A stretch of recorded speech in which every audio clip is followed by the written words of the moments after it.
It's a welterweight war at Atlanta. Dan Tom here with MMA Junkie to help you break down the main event for UFC on ESPN 69 between Kamaru Usman and Joaquin Buckley.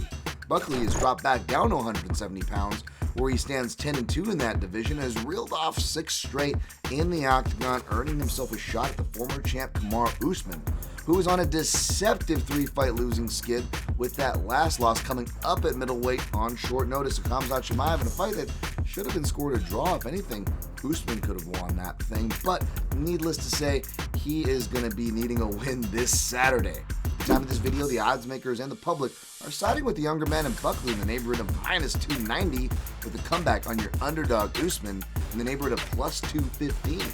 Now, seeing the odds favor the younger fighter doesn't surprise me. Of course, MMA gamblers almost grow tumescent as far as any perceived age advantage out there, whether it's a big age gap or not. And Usman, well, been kind of waiting for him to fall off a cliff in the sense of the injury rumors, the mileage, longevity, if you will. However, he really hasn't. Again, it was a deceptively close fight to Chimaev, and he was competitive in his series, even in the latter parts of the last 2 losses to Leon Edwards. So we should tread carefully there. I also like Usman's jab and wrestling, things I describe more in the breakdown.